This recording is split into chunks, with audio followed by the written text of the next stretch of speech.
This is San Diego News Daily.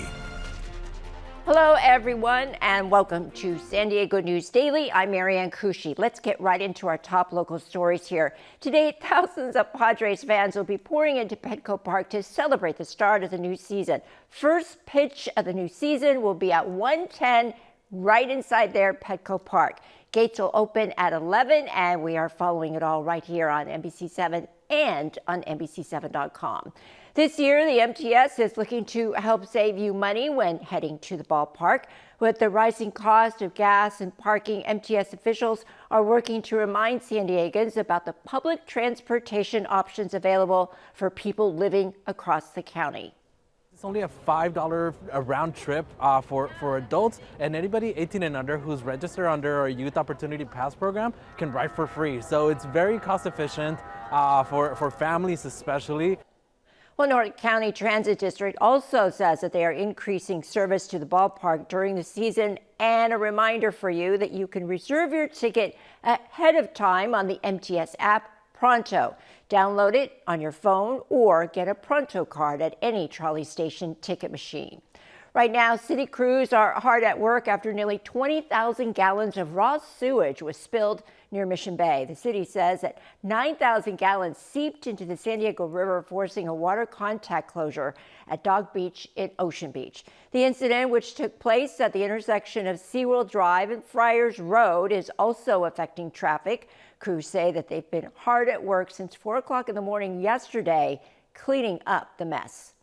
Currently, city crews are working to repair. We did have a valve leak here involving wastewater, involving sewage. So there has been some leakage here off of SeaWorld Drive and Friars Road. So people should be aware that there is going to be a lot of work near Friars Road and SeaWorld Drive. So please be aware of that. There might be some slowing in the area, but just be sure that city crews are working to get this solved as soon as possible.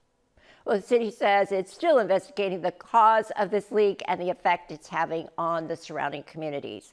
Sewage will likely be a topic as well during tonight's State of the City address in Imperial Beach.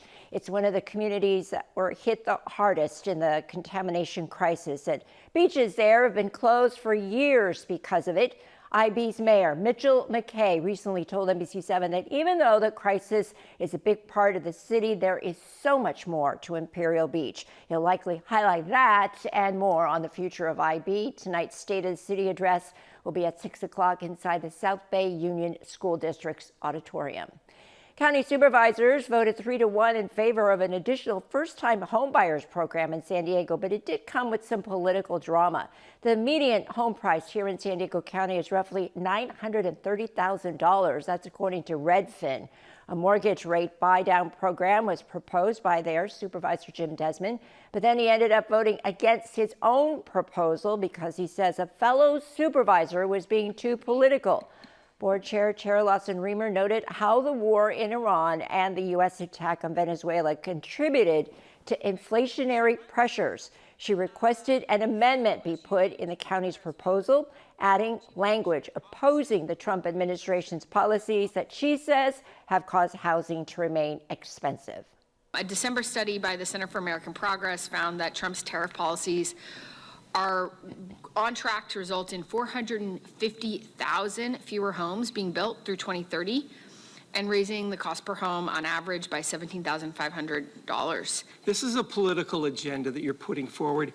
Housing costs here, where even in 2016, there was a study done that 45% of the housing costs here in San Diego County was due to government. There's been some comments about this being political, but I think this is factual, the reality that we're living. Well, county leaders will report back to the board about that proposed program in about 90 days. Chief Meteorologist Sheena Parveen will have a look at your first look weather right after this. You count on breaking news. People running in the streets, they have their kids, they have their pets. And help preparing for the unexpected. Small fire right now, we'll keep an eye on it. You count on stories from your community. You count on getting different points of view. We're still human. And your voice being heard. We need help. You count on in-depth reporting.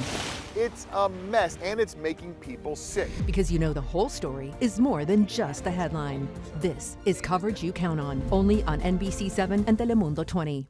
On January 22nd, I got a phone call from my daughter. Rolling. All right. She said, Mom, the water's already waist high. And we were all scrambling. There's been 2 wildfires that have come through. We were able to watch NBC7, and we knew that as long as they were there, we were going to be okay. We're going to be here. We're going to keep an eye on things. Because of you guys, they acted. This is the source of all of this neighborhood's problems. Everything can be so unpredictable, and we rely on this coverage. And that's a tornado warning. Hi there, I'm NBC7 meteorologist Sheena Parveen for the Padres opening day forecast, which starts in just a little while. 1:10 first pitch. Temperatures will be in the mid to upper 70s. It's going to be a beautiful afternoon to watch some baseball. Lots of sunshine as we head through the day. So really gorgeous if you're heading to Petco Park by the afternoon. Later this afternoon, we'll be in the mid 70s by 5 p.m. For today, coastal communities mid to upper 70s, inland valleys mid to upper 80s, and sunny. For the mountains will be around 80 degrees. Deserts near 100. Heading into the weekend, it's still going to be unseasonably warm. We'll be around 80 at the coast and around 90 inland. Unseasonably warm by about 15 to 20 degrees above normal. More clouds Saturday, more sun on Sunday. Then we start next week with a cooler weather pattern. Monday, we start to cool down. That cooling trend lasts through the week. Looking like Wednesday and Thursday should be the coolest. Slight shower chance by the middle of the week. Mountains, deserts, still a very warm weekend, and then we're all cooling down as we head through next week. So a nice change compared to the hot weather we've had lately. Sounds great. More coverage you count on at NBC7.com. Thanks for watching.